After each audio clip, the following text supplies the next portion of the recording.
empezar y vamos a seguir un poquito más el tema con el cual venimos hablando de Daniel. Y antes de entrar con Daniel, dice la Biblia, no tenemos lucha contra sangre y carne, ¿verdad? Sino contra principados, potestades de las tinieblas, de maldad en los lugares celestes. Pero vamos a ver un capítulo en el libro de Daniel, en el capítulo 10 del 1 al 21, la primera parte vamos a estar leyéndolo, donde Daniel tenía una situación, estaba pidiendo por algo y por alguna razón no estaba siendo contestada su oración. Yo no sé si tú recuerdas, o a lo mejor algunos, una novela o una historia de un libro que se llamaba Robinson Crusoe. Y había un cuate que se encontró en una isla donde él naufragó. No sé si recuerdan. ¿Alguien ha leído ese libro, esa historia? Levante la mano. 1, 2, bien poquitos, se los recomiendo. Robinson Crusoe, que encontró a un cuate y le puso viernes. Ya estaba mal. Le puso viernes y le empezó a tener una comunicación y comunión con viernes. Un chavito de la isla, un señor de la isla, no sé qué era, pero empezaba a platicar con él. Y empezó él a compartirle de la fe cristiana viernes. Y le habló a la doctrina donde empezó a hablarle de Satanás, del diablo.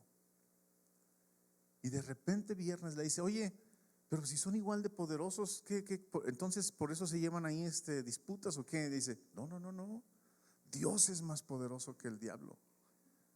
Dice, le hace una pregunta y le dice, entonces ¿por qué si Dios es más poderoso que el diablo no nada más simplemente lo mata y se acabó la cosa? Y Robinson se quedó como callado y no le contestó. Pero después de un tiempo le voy a decir, ¿pero por qué? A ver, platícame. Volví a tocar el tema a Robinson con viernes y le decía, ¿cómo es posible que si es más poderoso no nada más lo mata y se acaba el problema? Y lo enfadó tanto con esa pregunta que le dice, no, dice, al final de todo, él va a ser castigado. Dios lo va a castigar. Y no le quedó, como que quedó semisatisfecho viernes, pero se le dice, pero ¿por qué no nada más lo mata y se acaba el problema, no? Y yo creo que todos nosotros nos hemos encontrado en ciertas situaciones difíciles, en situaciones de problemas, en situaciones de críticas, en situaciones donde tú dirías al Señor lo mismo que le dijo viernes a Robinson: Señor, ¿por qué no matas al diablo y se acaba todo? ¿No? A veces quisiéramos hacer con el diablo lo mismo, decir, ya, Señor, acábalo.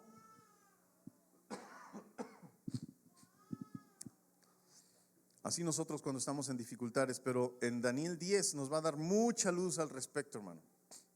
Qué bueno que Orel ya ha compartido mucho acerca de las 70 semanas y ha dado mucho empuje. Lo vamos a dejar ahorita por un momentito, pero nos vamos al capítulo 10 de Daniel.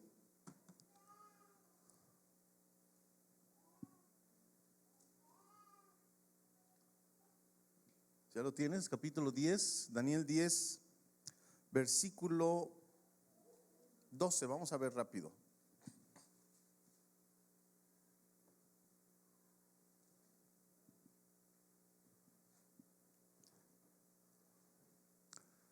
Daniel 12 dice: entonces me dijo, Daniel, no temas, porque desde el primer día que dispusiste tu corazón a entender y a humillarte en la presencia de tu Dios, fueron oídas tus palabras, y a causa de tus palabras yo he venido. Me adelanto un poquito a estos versículos, porque Daniel tenía un conflicto en su corazón. Se habían cumplido cierto periodo de tiempo de estar cautivos, y había una promesa, una profecía. Decía, después de 70 años el pueblo va a ser liberado, va a regresar. Y Daniel encuentra eso y empieza a alabar al Señor, y después empieza a orar. Y el rey de ese entonces, Darío, le dice, ok, regresen a su patria. Y tenía un conflicto en su corazón, pero no solamente había un conflicto en el corazón del profeta, sino también había un conflicto en los cielos. Era el tercer año de Ciro, rey de Persia. Y les dice, Daniel le muestra ese pasaje, le dice, bueno, quien quiera regresar a su tierra, que regrese, no tengo problema, adelante. Vamos a ver el 1 y 2. Déjame buscar Daniel 10, 1, 2. Vamos a ver lo que dice. En el año tercero de Ciro, rey de Persia, fue revelada palabra a Daniel, llamado Belsasar, y la palabra era verdadera y el conflicto grande. Pero él comprendió la palabra y tuvo inteligencia en la visión. En aquellos días yo, Daniel, estuve afligido por espacio de 3 semanas. 3 semanas. No comí manjar delicado, ni entró en mi boca carne ni vino, ni me ungí con ungüento hasta que se cumplieron las 3 semanas. Había un conflicto en el corazón de Daniel y empezó a orar fervientemente. Sentía él una como presión, tenía como se sentía abrumado, una carga importante porque se estaba cumpliendo un tiempo y él estaba orando a Dios. Pero también había un conflicto en los cielos, porque él mientras oraba se estaba desatando algo en los cielos. Ahorita lo vamos a ver. Había 2 cosas, uno en la tierra y otro en el cielo. Entonces, cuando dan la oportunidad de regresar al pueblo de Israel, a Jerusalén, antes muchos judíos lo estaban pidiendo. ¿Recuerdas cuando decía la Biblia que Daniel entraba en su casa, en donde siempre oraba, abría su ventana hacia dónde? Hacia Jerusalén. ¿Y qué hacía en la mañana y qué hacía en la tarde? Oraba en dirección a Jerusalén. Pedían con fervor. No solamente él, yo creo que muchos judíos pedían regresar a Jerusalén. Anhelaban estar en su pueblo, en su patria. Y cuando por fin les dan la oportunidad, ¿qué crees que pasa? Muy pocos deciden regresar a Jerusalén. Muy pocos. Dicen en la historia que menos de 50,000. Había muchísimos. ¿Te acuerdas cuando en Egipto fueron esclavos, que dice que se multiplicaron muchísimo, que eran peor que ratones, peor que langostas? Pues yo me imagino que mientras estaban cautivos también por Babilonia, cuando empezaron y después fueron por los persas conquistados Babilonia, recuerdas ya todo lo que vimos en historia, se reproducieron también muchísimo, pero solo 50,000 regresaron a Jerusalén. Daniel tenía un peso porque ellos no estaban aprovechando la oportunidad. Muchos pedían regresar y cuando por fin se les dice pueden regresar, se quedaron. Tenía un peso Daniel porque decía, hemos orado tanto tiempo, hemos orado mucho por esto y nadie quiere regresar, o pocos quieren regresar. Él se sentía solo. Cuando estudiamos Esdras, o cuando vemos Esdras capítulo 2, lo ves en tu casa, dice la Biblia que en 2 años la gente que estaba empezando a hacer el templo, en 2 años apenas iban en los cimientos. Estaba muy lento, o no sé si hacían como que trabajaban y no trabajaban. Pero también estaba otra situación. Había otros que los atemorizaban, había otros que los estaban fastidiando, había otros que estaban sobornando a la gente para que no lo hiciera. Mira, vamos a Esdras 4, 4 al 5. Fíjate nada más lo que dice Esdras 4, 4 a 5.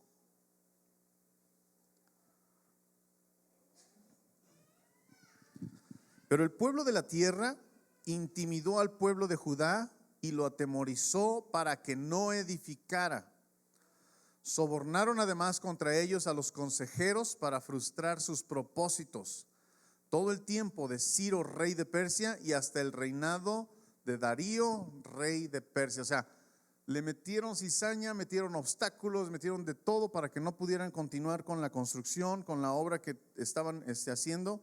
Les pagaban a los consejeros, les pagaban para que no les dejaran continuar, a los capataces los ponían para que no, o sea, les tenían de todo, no podían continuar. Y Daniel en ese entonces estaba con una carga, con una pesadez importante, según lo que dice el libro de Daniel. Ok, entonces regresamos otra vez a Daniel 10.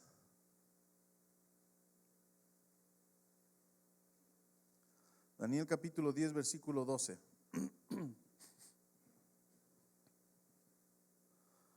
Entonces me dijo: Daniel, no temas, porque desde el primer día que dispusiste tu corazón a entender y a humillarte en la presencia de Dios, de tu Dios, fueron oídas tus palabras, y a causa de tus palabras yo he venido. Daniel estaba triste, oprimido, tenía un peso encima fuerte. ¿Por qué? Porque él estaba orando. Su oración probablemente no estaba siendo contestada. La gente no estaba respondiendo. ¿Qué haces cuando estás deprimido o oprimido? Cuando tienes una presión fuerte en tu vida. Buscas a alguien para comentarle, para decirle, para llorar, para sacar todo lo que tienes. Y cuando buscas a alguien, a lo mejor ya te sientes descansado, ya dices, ya me relajé, ya me escuchó. Pero lo que tenemos que hacer es buscar a Dios en esos momentos. Él es tu mejor remedio para tus huesos. Él es el mejor bálsamo para tu cuerpo. Él es lo mejor que puedas tener. Daniel fue directo a la fuente y ¿qué hizo? Oró fervientemente. Oró inteligentemente, es lo que dice ese versículo, ¿no? Versículo 12. Dice, primer día dice, dispusiste, estuvo dispuesto, dijo, no voy a otro lado, voy con el Señor. Dispusiste tu corazón a entender. Señor, ábreme el entendimiento, ¿qué está pasando? Entender y a humillarte, es decir, entiendo la situación, Señor, pero también vengo contigo porque no sé qué hacer.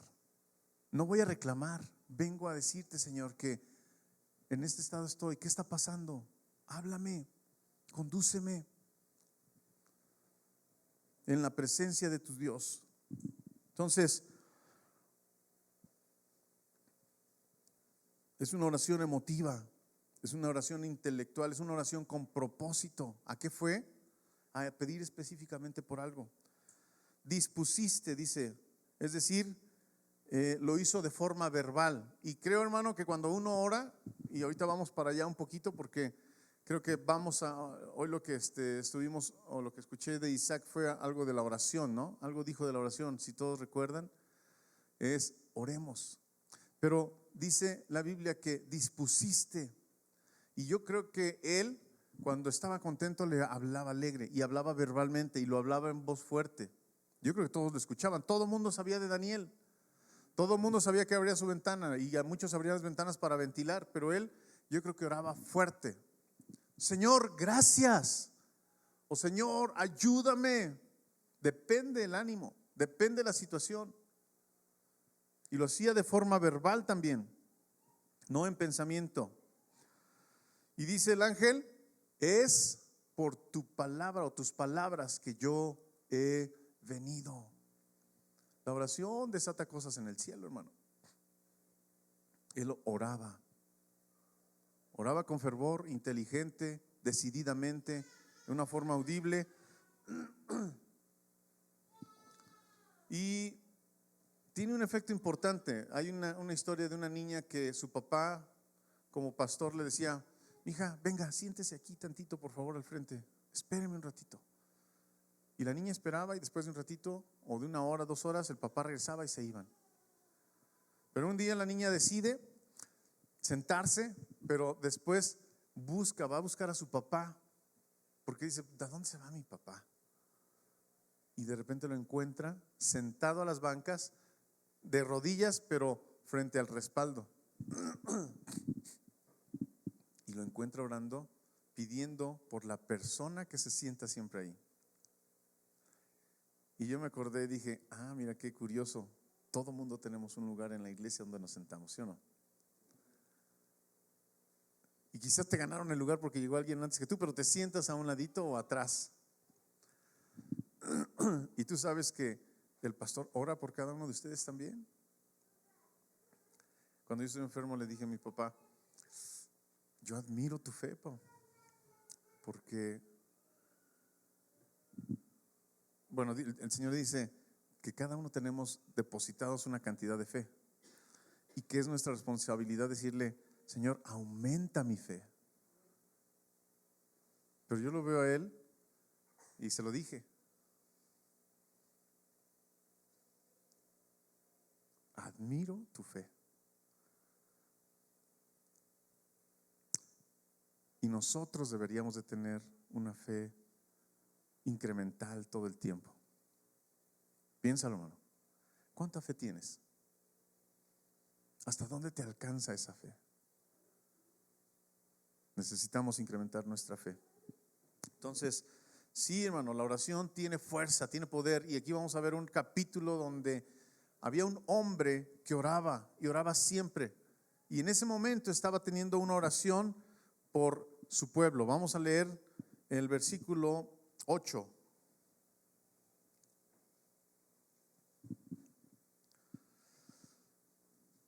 Y dice la Biblia en el 8, vamos a leer hasta el 10. Quedé pues yo solo y vi esta gran visión, y no quedó fuerza en mí. Antes mi fuerza se cambió en desfallecimiento y no tuve vigor alguno. Imagínate la presión que tenía Daniel. Quedé solo, me quedé sin fuerza, me desmayé. Pero oí el sonido de sus palabras. Cuando vio al ángel, yo creo que dijo: ay, ya, hasta aquí llegué. Pero empecé a escuchar las palabras del ángel. El sonido de sus palabras y al oír el sonido de sus palabras, caí sobre mi rostro en un profundo sueño, con mi rostro en tierra. Y he aquí, una mano me tocó e hizo que me pusiese sobre mis rodillas y sobre las palmas de mis manos. Qué impresionante, ¿no? Pero vamos hacia atrás todavía más, al versículo 5. Fíjate nada más. Y alcé mis ojos y miré, y aquí un varón vestido de lino y ceñido sus lomos de oro de Ufaz. Su cuerpo era como de berilio y su rostro parecía un relámpago, y sus ojos como antorchas de fuego, y sus brazos y sus pies como de color de bronce bruñido. Y el sonido de sus palabras como el estruendo de una multitud. Muchas personas piensan que era el Señor Jesús que estaba frente a él, que era el Hijo de Dios, el ángel de Jehová. Pero cuando ya lees la historia, hermano, y que ves que él se enfrentó a un ángel de Satanás y que duró tanto tiempo, dices: no era él, porque no creo que haya prevalecido tanto tiempo una batalla con el Hijo de Dios y un demonio, ¿no?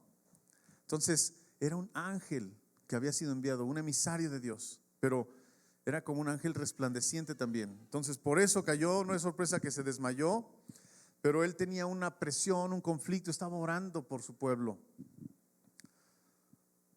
Cuando él ora, Dios envía un ángel. El ángel no llega, la oración no llega.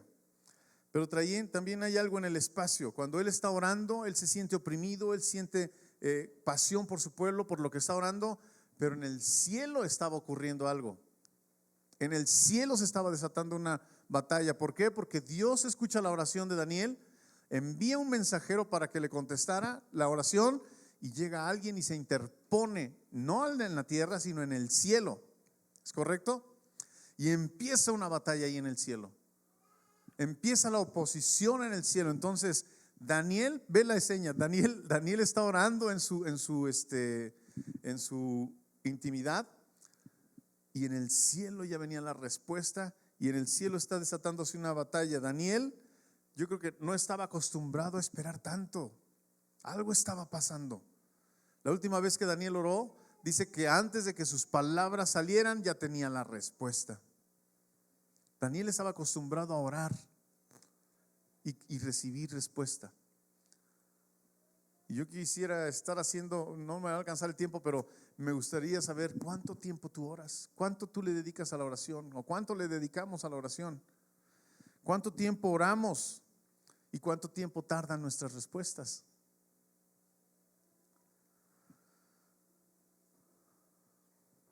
Esto es fascinante, hermano. No hay otro lugar en la Biblia donde mencione este tipo de respuestas, este tipo de escenas Y, y tú me dices, ¿a poco Satanás tiene ángeles? Sí, sí los tiene. Vamos rápido, si me ayudan para leerlos allá, es Apocalipsis 12:7.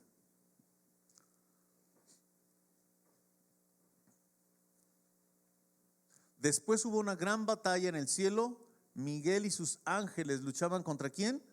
Contra el dragón. Y luchaban el dragón. ¿Y quiénes? Y sus ángeles.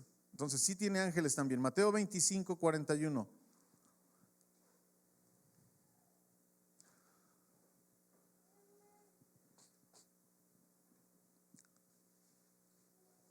Entonces dirá también a los de la izquierda, ¿qué? Apartaos de mí, malditos, al fuego eterno preparado ¿para quién? Para el diablo y sus ángeles. Entonces, cuando alguien te habla de ángeles, a lo mejor tu ángel de la guarda y tú vas con un hechicero, con un brujo, tu ángel de la guarda no es alguien de cosas buenas, ¿verdad? A lo mejor estás yendo, como dice la Biblia, te prohíbe ir a buscar hechiceros, agoreros, aquellos que te adivinan la suerte y demás, aquellos que te dicen te voy a poner a alguien para que te proteja. Probablemente sí te va a proteger porque estás en un poder también espiritual importante y es un ángel, pero no es de Dios.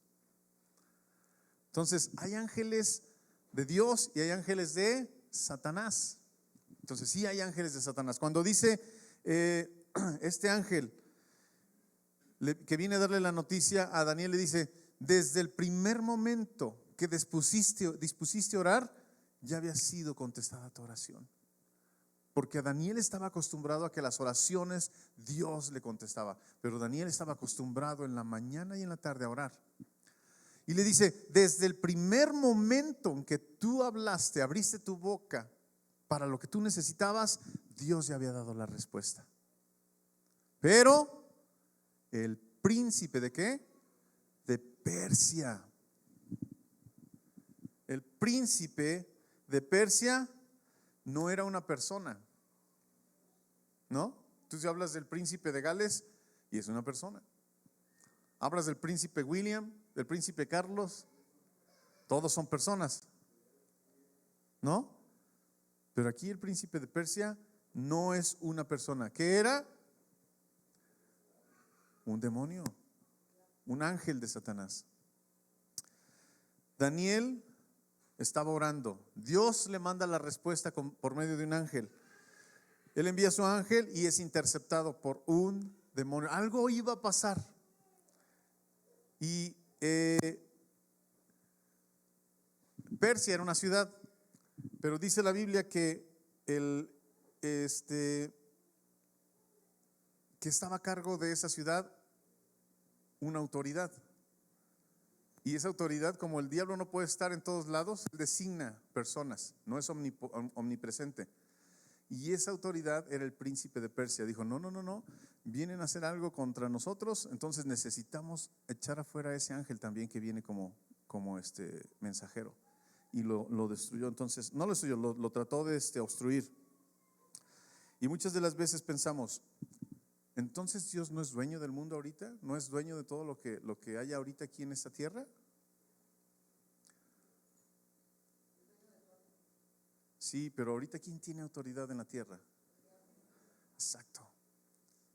Antes Dios había puesto a Adán en esta tierra para que él fuera el dominador de los animales, de las aves, de todo. ¿Y quién crees que le quitó la autoridad? Satanás. ¿Y qué dice la Biblia? Cuando el hombre fuerte guarda su palacio, en paz está lo que él tiene. Pero cuando viene alguien más fuerte y lo domina, todo lo que tiene pasa a ser del que lo venció. ¿Sí? Ok. Entonces, vamos a ver algunos versículos de eso, porque el mundo ahorita es de Satanás, o estuvo de Satanás por un tiempo. Él es el príncipe de la potestad bueno, vamos a ver algunos versículos. Es por un tiempo nada más. Vamos a ver Juan 12:31. Vamos a ver varios versículos ahorita. Juan 12 te dice: ahora es el juicio de este mundo, ahora el príncipe de este mundo será echado fuera. ¿El príncipe quién es? Satanás. Juan 14:30. no hablaré ya mucho con vosotros porque viene el príncipe de este mundo. ¿Quién estaba hablando ahí? Jesús. No hablaré mucho con vosotros porque viene el príncipe de este mundo y él nada tiene en mí. Vamos a ver Juan 16:31. Jesús le respondió: ¿ahora creéis? ¿Es ese versículo? Creo que sí. A ver, sigue el siguiente, adelante. 32. A lo mejor me equivoqué. No está Edgar, ¿verdad? Para también decir, no está Edgar. Pero está Aurel aquí también, se equivoca.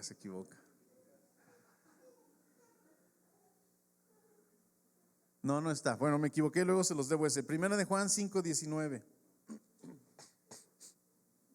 Sabemos que somos de Dios y el mundo entero está bajo el maligno. Ok, pues 2 de Corintios 4:4. En los cuales el Dios de este siglo cegó el entendimiento de los incrédulos para que no les resplandezca la luz del evangelio de la gloria de Cristo, el cual es la imagen de Dios. Efesios 2:2. Anótalos o después ya te encargas de revisar otra vez para no tardarnos tanto. Efesios capítulo 2 versículo 2. En los cuales anduvisteis en otro tiempo. ¿En dónde? Siguiendo la corriente de este mundo, conforme al príncipe de la potestad del aire, el espíritu que ahora opera en los hijos de desobediencia. Entonces, por un tiempo él sigue ahí. Lucas 4 del 5 al 8. Y le llevó el diablo a un alto monte y le mostró un monumento, todos los reinos de la tierra. Fíjate, esto está interesante. Y le dijo el diablo: a ti te daré toda esta potestad y la gloria de ellos, porque a mí me ha sido entregada y a quien quiera la doy. ¿A quién fue sido entregada? Al diablo. Y Jesús, cuando le da la respuesta, no le dice: cálmate, esto no es tuyo, esto es de mi Padre. No, respeta eso. A él fue entregado. ¿Por qué? Porque él venció a Adán desde la creación. ¿Te das cuenta? No por mucho tiempo. No quiero que te quedes con esa idea, no por mucho tiempo. ¿Por qué? Ahorita lo vamos a ver. Y le dijo el diablo: ok, si tú postrado me adorares, todos serán tuyos. 8, versículo 8. Respondiendo Jesús le dijo, no le dijo: no, eso no es tuyo, es de mi Padre, yo vengo. No le dijo nada de eso. Nada más le dijo: vete de mí, Satanás, porque escrito está. Le dio la contestación de la adoración: al Señor tu Dios adorarás y a Él solo servirás. ¿Te das cuenta?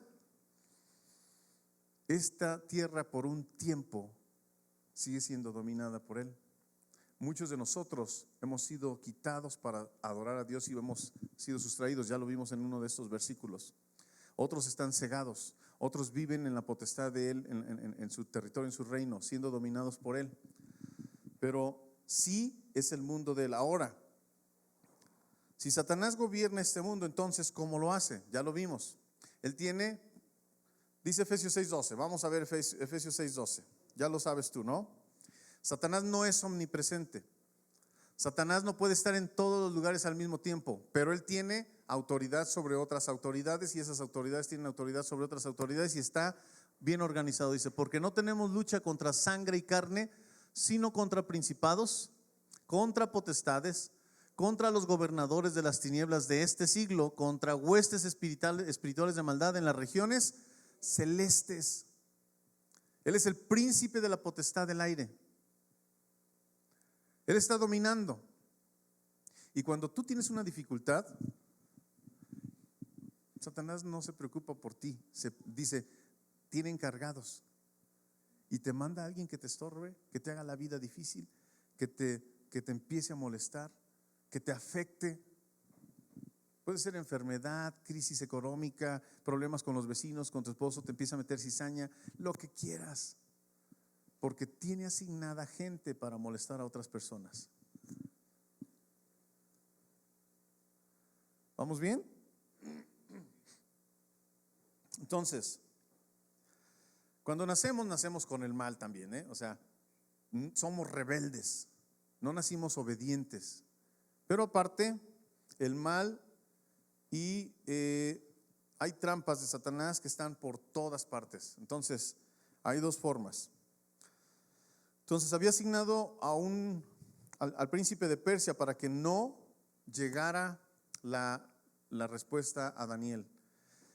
Aquí vienen dos cosas. La respuesta la estaba teniendo Daniel, pero venía un conflicto en la tierra, en el cielo, y tenía un conflicto en el corazón. Cuando tienes una parte importante en tu vida, tienes una pesadez. Oras a Dios y Dios está escuchándote, y a lo mejor alguien por ahí está también obstruyendo. Esa es la única vez que encontramos este ejemplo, pero muy, muy, muy ilustrativo. Entonces, el conflicto en la tierra era el corazón, y en el cielo era en el espacio. Ahora, ¿sabes dónde fue destruido? ¿Dónde termina donde Adán pierde toda la autoridad? ¿Pero dónde lo recupera el Señor Jesús? ¿En dónde? ¿En dónde? En la cruz. En la cruz. Vamos a ver lo que dice la Biblia en Juan 16:11.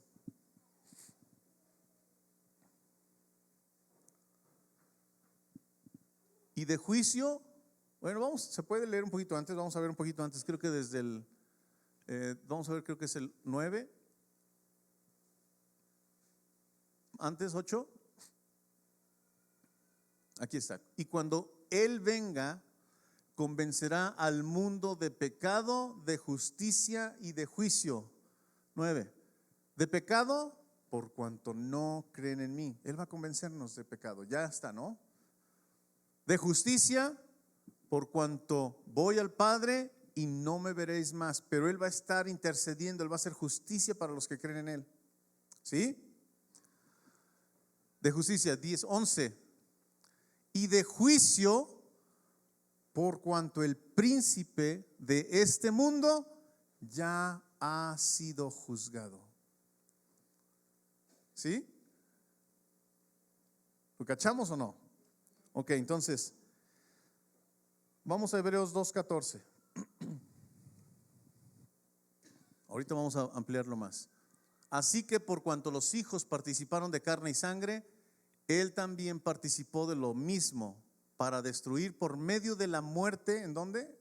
En la cruz, al que tenía el imperio de la muerte, esto es, al diablo. El Señor Jesús fue a la cruz, murió y venció al que tenía el imperio de la muerte. ¿Qué dice la Biblia? Que el que peca tiene un precio, ¿no? Y la paga del pecado es la muerte. Pero el Señor Jesús, ¿por qué murió si no pecó? Porque tenía que pagar lo tuyo y lo mío en la cruz. Porque Él dice que llevó todos nuestros pecados en la cruz por ti y por mí. Y una vez que paga todos tus pecados en la cruz por ti y por mí, entonces Él muere.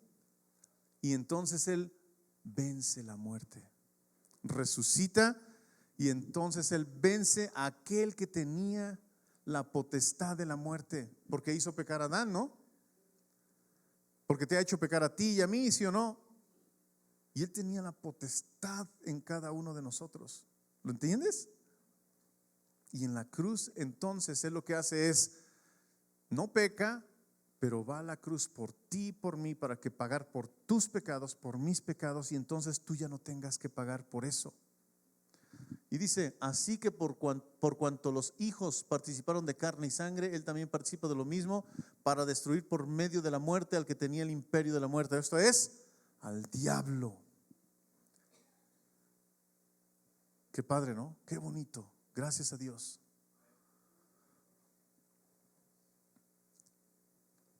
Pero parece que no termina todavía. Parece que Él todavía sigue teniendo éxito en muchas cosas y en muchos casos. Pero parece que Él continúa acechando y no ha sido todavía vencido. ¿Por qué? Porque no todos, ¿verdad? Hemos entregado nuestra vida al Señor, y Él sigue teniendo alguna situación aquí. Como legalmente, Él legalmente está todo cancelado, ya no tiene potestad sobre tu vida, ya no tiene potestad sobre ti. Por otros sí, pero entonces ¿por qué a veces pasan cosas? Ahorita lo vamos a ver. Qué interesante ese capítulo 10 de Daniel. Tú sabes que en los gobiernos existen tres poderes. ¿Cuáles son? El legislativo, judicial y ejecutivo. Esos tres poderes. Ok, el legislativo hace las leyes. El ejecutivo las ejecuta. Y el judicial hace lo que el ejecutivo le dice, ¿no? A ver, vete por esto y ya, él hace las cosas. Entonces, pero el ejecutivo es el que ejecuta. Sabes que entre nosotros también, eso es lo que sabemos, ¿cuáles serían los ejecutores para que estas leyes se implanten en Satanás? La iglesia. La iglesia es la ejecutora, es la que impone el cumplimiento de la sentencia. No me voy a meter más en ese tema ahorita, nada más voy a darte algunos tips. ¿No dijo el Señor Jesús, y mayores cosas que yo harán? Él está ejecutando en contra de Satanás. ¿No resucitó una persona que estaba ya muerta de 3 días y que estaba oliendo mal el Señor Jesús? ¿Quién? ¿Y nada más lo hizo él? ¿O alguien más en la Biblia, en la historia, tú recuerdas que alguien más se resucitó? Pablo, Pedro, ¿no hizo a una niña? Entonces hay gente que ha hecho, y quizás hay cosas que no están escritas en la Biblia, que dice en la misma palabra, y tantas cosas y maravillas que no cabrían en un solo libro. Pero el Señor allá tiene libros y libros y libros. Ya lo vimos también en otra enseñanza, ¿no? El libro de la vida, el libro de esto, el libro del otro. Y tiene libros y libros y libros y libros y libros. El libro de lo que menos esperamos. Allá sí está todo. Pero Él dice, ustedes son los ejecutores. ¿No dice la Biblia, Dios nos ha librado de la potestad de las tinieblas y trasladado? ¿Ya te llevó a la gloria? Todavía no. Trasladado al reino. Ya estábamos en un reino, en el reino de Satanás, en el príncipe de la potestad de las tinieblas. Dice, y trasladado al reino. Dice, Dios nos ha librado de la potestad de las tinieblas y trasladado al reino de su amado Hijo, en quien tenemos redención por su sangre. Ay, qué rico se siente, ¿no, hermano? El perdón de pecados. ¿Sigues pecando? Pero ya estás trasladado, hermano. Ya estás trasladado al reino de su amado Hijo, donde tú puedes estar limpiándote. ¿Te acuerdas que decía el Señor Jesús, ¿por qué le lavas nada más los pies? Lávame todo, decía Pedro, báñame. Si yo no quiero que tú me laves los pies, tú eres más que yo, Señor. Dice, no, tranquilo. Si no te lavo los pies, no puedes ser parte de mí, de mi reino. Y le dice Pedro, entonces no nada más los pies, límpiame todo, lávame todo. Le dice, no, tú ya estás limpio. Lo único que tienes que hacer es limpiarte los pies, porque en el caminar diario te ensucias. Seguimos pecando, pero seguimos limpiándonos. Qué hermoso, ¿no? ¿Dónde vamos? Nosotros somos los ejecutores. ¿Cómo nosotros? ¿Cómo? Muchas formas. Y ya leímos en Efesios, ¿verdad? O lo volvemos a leer. Efesios 6, ya lo leí, pero bonito lo leemos otra vez. ¿Cómo nosotros? ¿Cómo lo hacemos? Hay una arma entre todas que es la oración. Y este capítulo nos está enseñando la oración. La oración es un arma poderosísima, muy poco usada por los creyentes. Casi siempre usamos lectura bíblica, casi siempre vamos a la librería cristiana y compramos un libro para ver qué pasa, pero la oración es muy poco usada, porque a veces oramos solo por alguien, ¿verdad? Hermanos, quiero que pidan que oren por mí, por sanidad. Quiero que oren por un amigo. Quiero que oren por mi trabajo.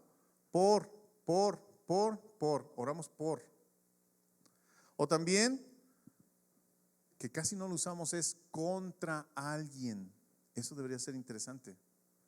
Necesitamos orar contra alguien. Vamos a ver 2 de Corintios 10, del 4 al 6. ¿Sí está bien el reloj? ¿O ya me pasé? No, va bien. 2 de Corintios 10, del 4 al 6 dice, porque las armas de nuestra milicia, ¿qué? No son carnales, sino poderosas en Dios para la destrucción de fortalezas. Las armas de nuestra milicia. Si tú quieres hacerlo por tu propia fuerza, No vas a poder, porque no estamos enfrentándonos a uno con carne, sino poderosas en Dios para la destrucción de fortalezas. 5, derribando argumentos y toda altivez que se levanta contra el conocimiento de Dios, y llevando cautivo todo pensamiento a la obediencia de Cristo. No son carnales, son nuestras armas, nuestra milicia no son carnales, sino son poderosas, y eliminan todo, hermano, hasta las filosofías más fuertes. No sé si tú métete a YouTube y búscate, ¿cómo se llama esa de Waters?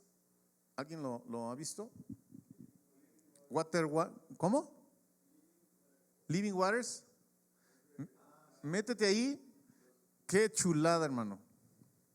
Ellos se encargan de contrarrestar filosofías y le preguntan a los estudiantes y le dicen: ¿tú crees en la evolución más que en la Biblia? ¿Tienes fe? ¿Eres cristiano? Y empiezan a confrontar a la gente y empieza a verlos.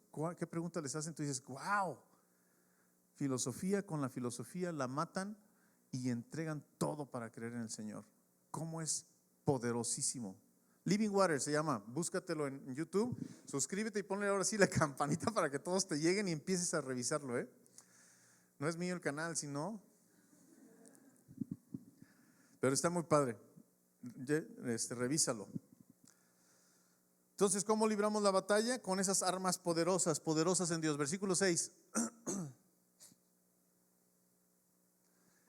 Y estando prontos para castigar toda desobediencia, cuando vuestra obediencia sea perfecta. Ok, Efesios 6 del 11 al 18. Vamos a verlo otra vez. ¿Ya lo conoces?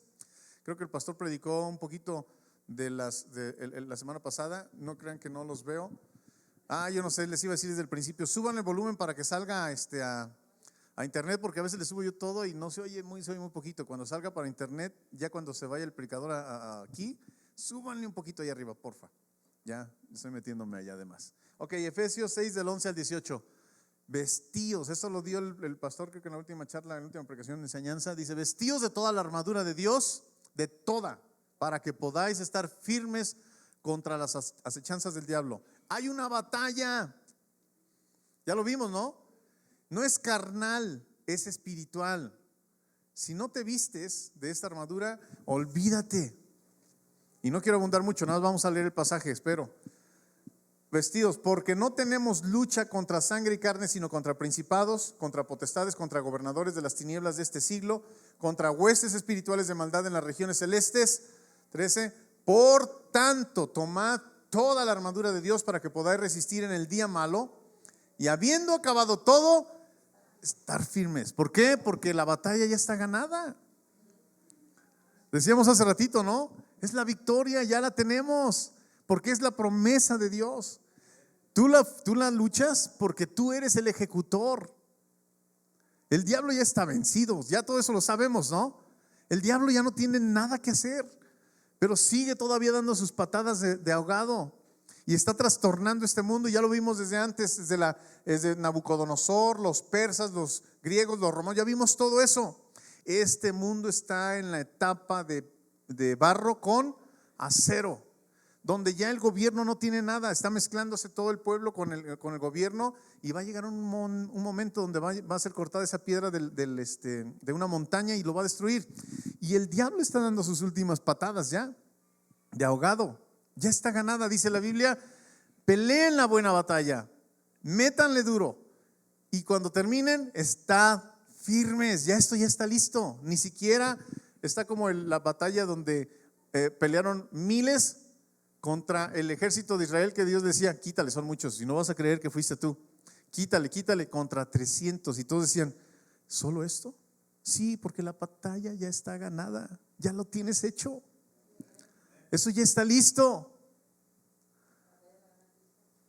Tú contra todo un ejército, contra un príncipe de Persia, el príncipe de Morelia, contra el príncipe de Michoacán. ¿Me explico? Ya está ganada.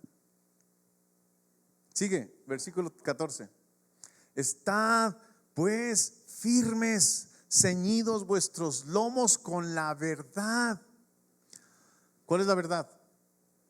la palabra de Dios. Y vestidos con la coraza de justicia, sigue. Y calzados los pies con el apresto del evangelio.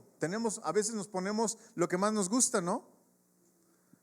Y esa es la herramienta que más usamos, pero dice, vístanse todo.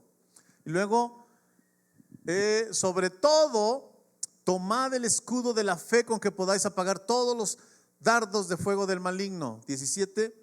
Y tomad el yelmo de la salvación y la espada del Espíritu, que es la palabra de Dios. Esa es la espada del Espíritu, la verdad es la verdad.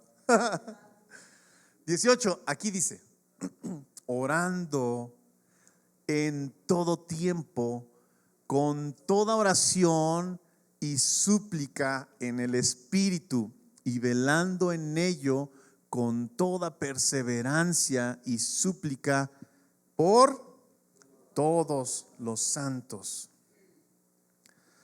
A veces usamos mucho más la espada, ¿verdad? Que es la palabra. Y la oración es donde iba a decir la puerca torció, no sé qué, pero es donde estamos más bajos, hermano. ¿Por qué crees que el ángel prevaleció? ¿Por qué crees que el ángel estuvo dando batalla? Porque dice la Biblia que Daniel estuvo orando.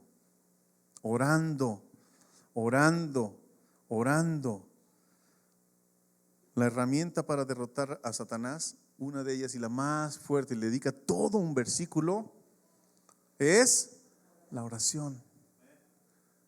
¿Cuántos estamos flacos o fallos en la oración? Yo estoy muy mal en oración, hermano. Cuando estaba leyendo esto dije, porque yo soy fuerte en leer la Biblia, me considero fuerte en lectura bíblica, pero me considero flaco en la oración. Yo sigo cuando estoy en la casa ahí en los domingos porque dije, ese es otro tema y ese es personal, pero lo sigo y digo, qué bien, me gusta lo que están hablando, pero en la oración soy flaco.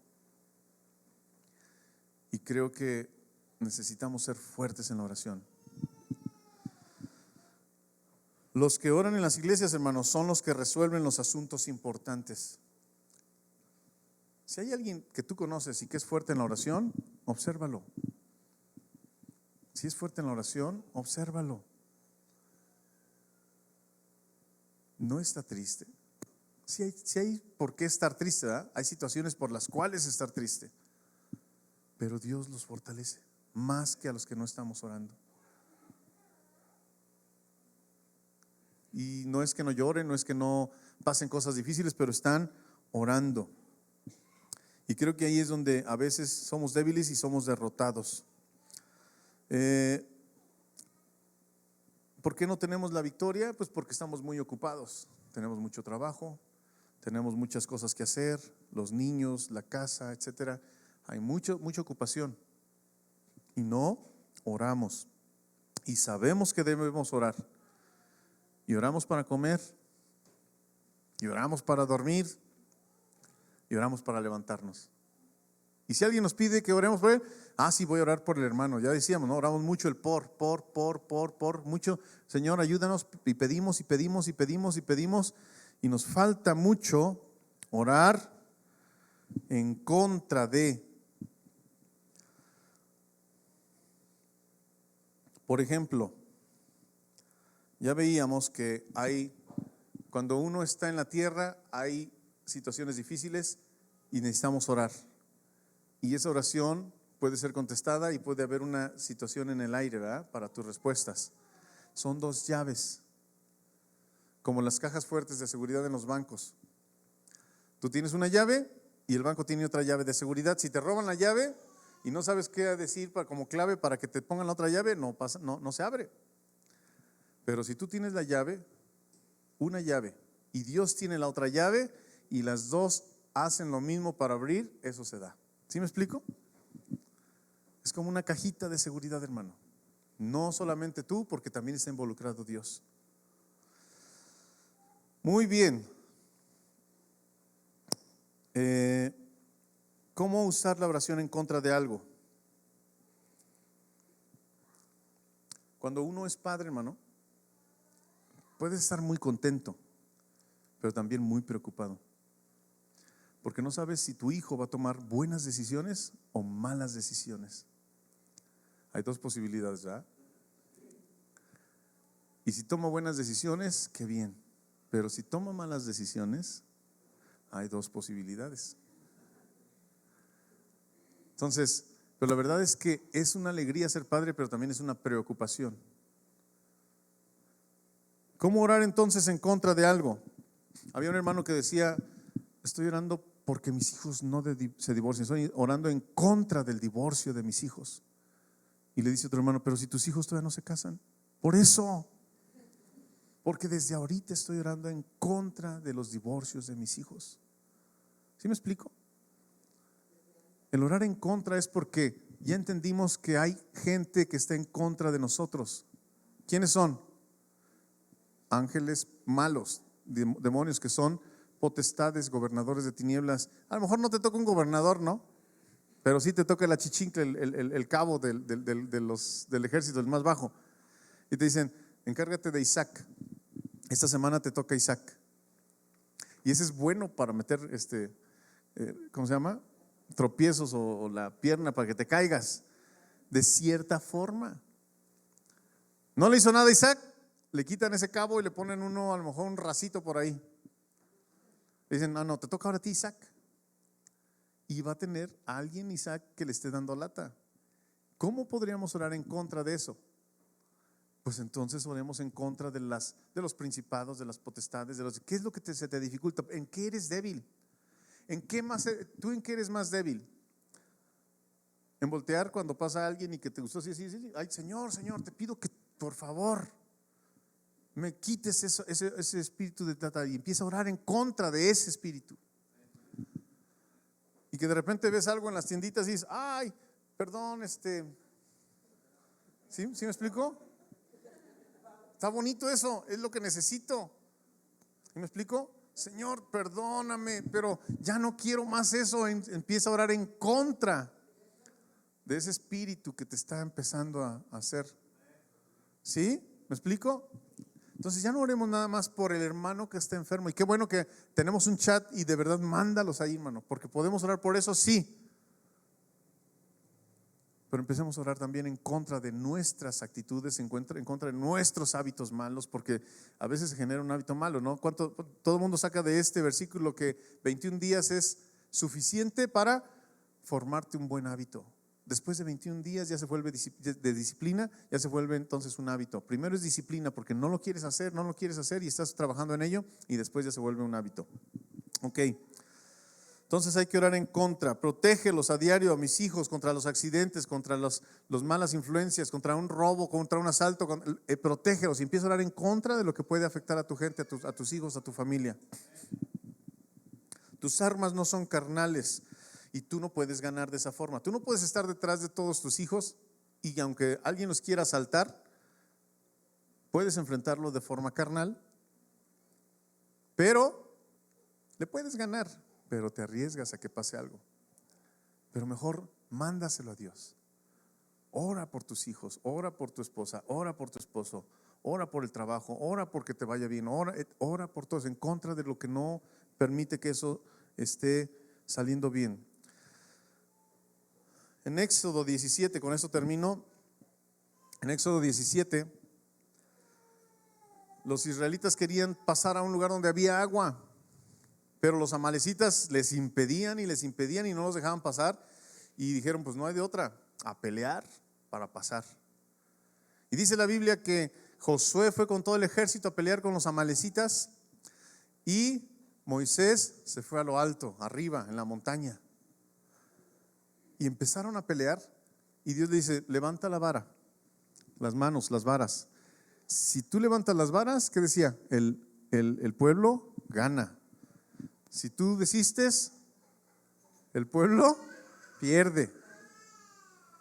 Y entonces 2 ayudantes se fueron con Moisés porque sabían que cuando él bajaba las manos, perdía, descansaba, la subía y empezaba a ganar el pueblo. Se fueron a ayudarle, y eso es otro tema también de apoyo al líder y demás. Pero ese es, levantaba las manos y se las tuvieron así para que descansara, y las volvió a levantar otra vez y lo mantuvo arriba, y ganó el pueblo a los amalecitas. Otra vez la misma enseñanza.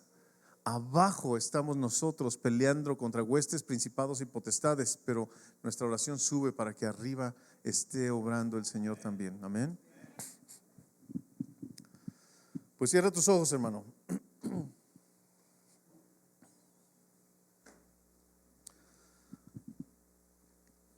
Cuando tú oras, hermano, algo sucede arriba. Y tú determinas lo que pase abajo. La oración es una herramienta, un arma poderosa en Dios. Decíamos que era para la destrucción de fortalezas. Tú solo no puedes derribar una fortaleza con tu puño, tus pies y demás. No puedes derribar una puerta, menos una fortaleza. Necesitamos amar más para orar más. Necesitamos tener el hábito de orar. Decíamos el último versículo, orar en todo tiempo, en todo momento, en toda necesidad, en toda circunstancia. Orar. Hace tiempo escuché y que se me parecía algo interesante, pero como estás ocupado, no lo hacemos. Si voy manejando, ora. Con los ojos abiertos, sí. Si voy caminando, oremos. Aunque tenga que ir a algún lugar y estoy pensando otra cosa, no importa, ora. No tienes que irte orando, caminando media hora, sino ora. En todo tiempo, en todo lugar, en todo momento. Busquemos a Dios en oración. Es nuestro deleite. Y creo que cuando oramos, hermano, las cosas tampoco son iguales. Dios nos da un refuerzo importante. Dios nos inyecta de lo que tiene que inyectarnos. Hay un circuito, ¿no? La palabra, leer para recibir, el orar para hablar con Dios. Oramos, leemos la palabra, oramos, leemos la palabra. Tomemos esas armas poderosas en Dios. Yo te reto a que tú ores. Te reto a que tú tengas más conciencia de lo que estamos haciendo. Si no estamos orando, oremos. Si Dios te habló en esta mañana, si Dios te dijo, ¿ves qué tan importante es la oración? Y tú estás diciéndole, Señor, perdóname por no ser una persona de oración. En cualquier momento, en cualquier lugar, en cualquier situación, quiero hacerlo. Ponte de pie y dile, quiero orar contigo, Señor.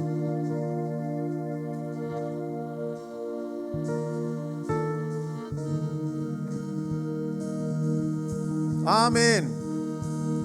Acuérdate que es un compromiso con Dios, hermano. Acuérdate que no es un compromiso ni con el pastor, ni con el que está al frente, con nadie. Es un compromiso con Dios. Entonces, cierra tus ojos. Vamos a terminar con una oración diciéndole, Señor, gracias por tu palabra, porque tú eres bueno, Señor, porque para siempre es tu misericordia, porque tú, Señor, eres el mismo ayer, hoy y por los siglos, porque tú, Señor, nos enseñas día con día, nos recuerdas, nos refrescas. Y Señor, el día de hoy queremos ser personas de oración. Queremos tener más sometido al diablo, que cuando Él venga podamos decirle a Dios, quítate, no me obstruyas. Que podamos estar intercediendo para que Él no pueda estar afectando nuestras vidas, la vida de nuestras familias, etcétera. En el nombre de tu Hijo amado, Cristo Jesús, gracias. Nos comprometemos contigo a partir de ahora. Amén.